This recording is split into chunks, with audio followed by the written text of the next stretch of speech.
Just another day in a crowded shopping street. We have everything we need.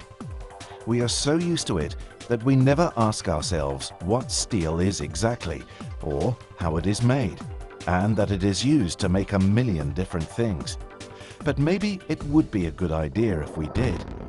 The raw material for steel is iron ore. That's this sand-like material. This ship, seen here sailing through the mouth of the North Sea Channel, is on its way to the steel company Tata Steel in IJmuiden with a cargo of about 160,000 tons of iron ore from Brazil. The cargoes of ore and coal are discharged here and then stored. Particularly here on the coast, where it can be very windy, measures need to be taken to prevent the ore and coal dust from being blown away, as we do not wish to cause any nuisance to the surrounding neighborhood. For this reason, the storage depots and the roads on the site, as well as the tires of vehicles, are regularly hosed down and scrubbed. Now that we have the basic ingredients, we can examine the technology that Tata Steel uses to turn them into the best steel in the world. We now have to convert the iron ore into liquid iron. This is done with cokes in a blast furnace. But this iron ore is a sandy material that would put out the fire in the furnace. That is why it must first be turned into airy bits, like these sinter or these small pebbles, called pellets. Will you join us? Don't forget to wear a helmet though, safety comes first. In the sinter plant, the ore, mixed with water and lime, is deposited onto a steel conveyor belt. Burners then bake the ore into a compact, porous cake. The cake falls off the end of the belt, where it is broken up into what is known as sinter. The sinter belts have been roofed for some time, so that the gases are captured and recycled. Next to the sinter plant is the pellet plant. Here the finer types of ore are formed into small marbles in rotating drums with the aid of water and a binding agent. These we call pellets.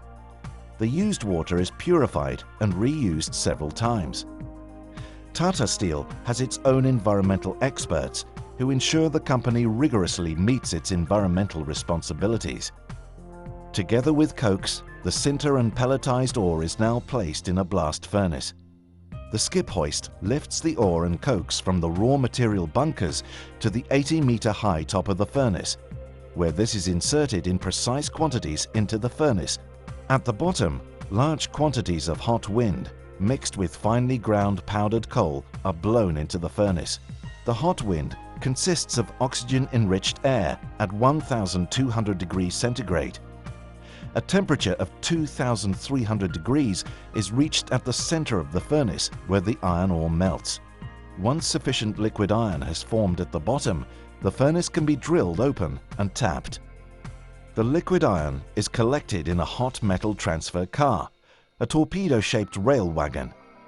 The molten iron, which is still at a temperature of about 1,500 degrees, is now ready to be transported to the adjacent steel plant.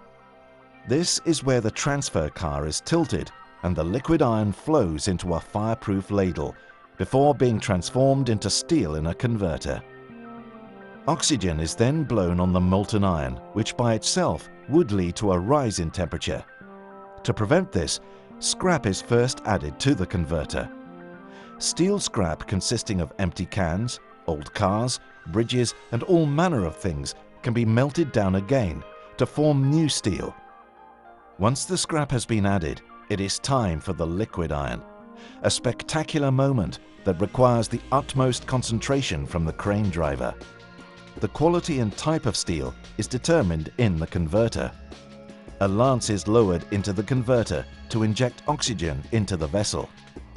The molten metal is thereby refined to a low carbon content, and this is what we call steel. The process is directed with great precision and calls for highly qualified operators. Samples are taken regularly, and with the aid of accurately dosed additives such as aluminium, manganese, copper, phosphorus, and titanium, exactly the right quality can be achieved for each required application. Each market, such as the automotive, construction, and packaging industry, has its own requirements, and these markets are changing constantly. The Research, Development and Technology Department of Tata Steel is always working on being one step ahead of that ever-changing market.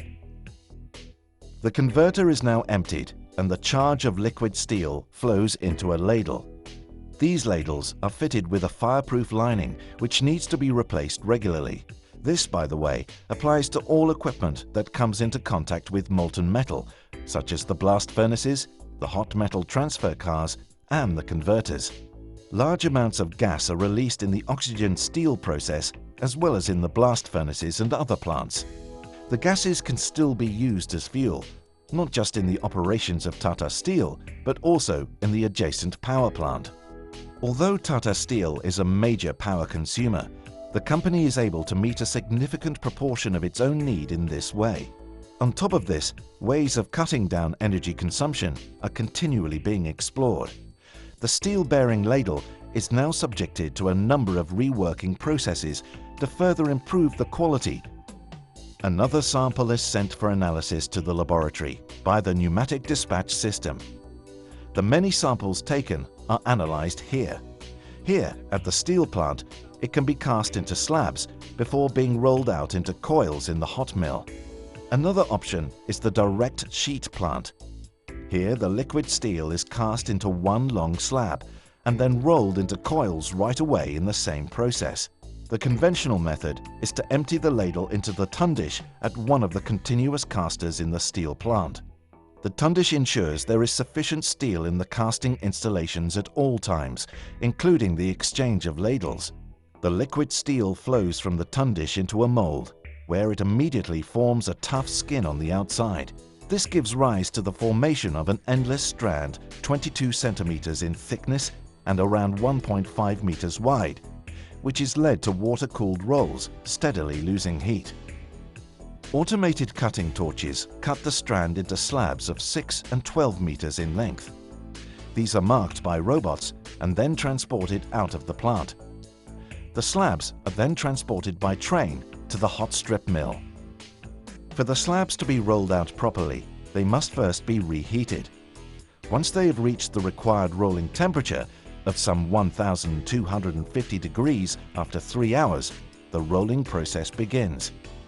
The surface oxide layer is removed, after which the slab is passed through 5 roughing mills. The first of these determines the final width of the slab. The thickness of the slab, 22.5 centimeters at the beginning, is gradually reduced to 3.5 centimeters. As the slab becomes thinner, it therefore also becomes longer. In the 7 finishing stands, the thickness of the slab is reduced still further, typically up to 1.5 millimeters. At this thickness, the strip has a length of about 1,800 meters and is then coiled at a speed of 72 kilometers per hour. The coil is, of course, regularly subjected to quality checks. Back to the oxygen steel plant. Apart from the conventional method that we have just seen, Tata Steel in Amoden also employs an ultra-modern form of technology known as thin slab casting. This new technique combines casting and rolling into a single operation. A ladle with liquid steel is transferred from the steel-making plant to the nearby direct sheet plant. Once again, the ladle with the liquid steel is emptied into a tundish. From there, it flows into a mold where it begins to solidify on the outside. The slab at this stage is just 7 centimeters thick. From the mold, the steel is passed between water-cooled rolls and, by means of shears, is cut into lengths suitable for 1 or more coils. In a furnace, the slabs are brought to precisely required rolling temperature. Immediately after the furnace is the rolling mill, which, with 2 roughing stands and 5 finishing stands, can roll the slab down to a thickness of approximately 1 millimeter. The strip is then coiled. Once the correct coil weight has been reached, the strip is cut by flying shears positioned just in front of the coiler. The new front end of the strip is then fed onto a waiting empty coiler. This process can be continued without interruption. Once the coil comes to rest, it is taken away. Random checks are performed, after which the coils are cooled and prepared for dispatch. The various processes consume a great deal of water. For both economic and environmental reasons, the water is purified and reused in various water purification installations. The residue, which contains a lot of iron, is returned to the blast furnace process. A customer naturally wants to know the properties of a certain type of steel. What can and can't you do with a certain type of steel? Which steel best suits your product? The research is conducted here as well. Sometimes hot-rolled steel will be all that is needed, as with this frame.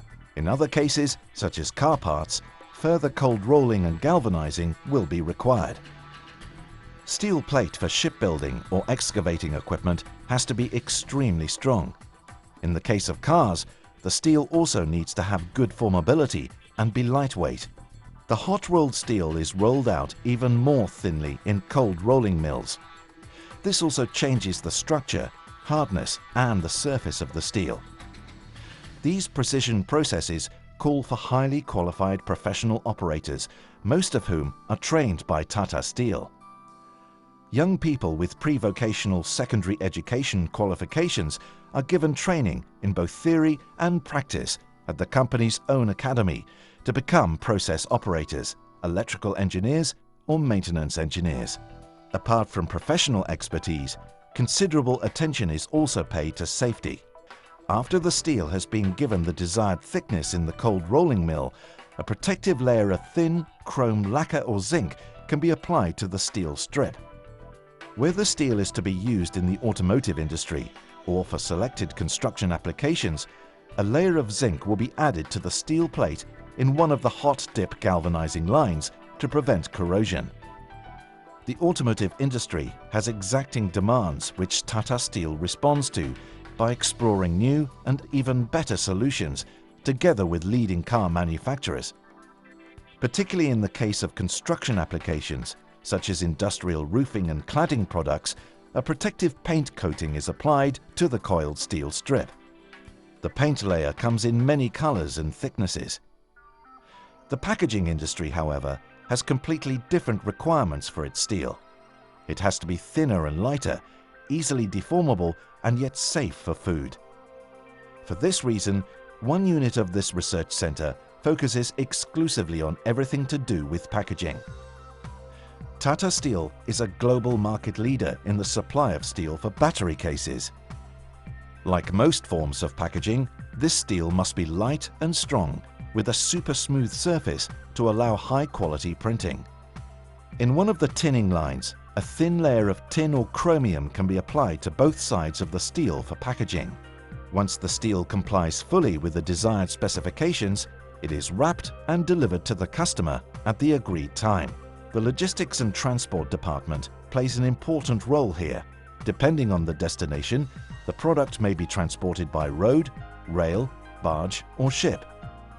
To avoid interference by the weather, barges can be loaded in an indoor terminal, and in order to enable large ocean-going vessels to be loaded as efficiently as possible, the cargo for each vessel is stored in the transit hall prior to arrival. And so steel produced by Tata Steel finds its way to the customer.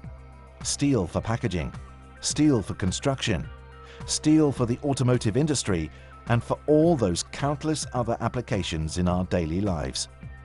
Steel appears so self-evident and ordinary. We have seen here that quite a lot is, in fact, involved, and that the making of steel is continuously being taken further with the aid of the latest technology, ever lighter, ever stronger, ever thinner. The company proactively explores solutions with customers so that it can continue to respond to dynamic market demands, which is why so much attention is paid to research and development. The company wants to be an absolute world leader, and that means setting high standards for its people, processes, and products.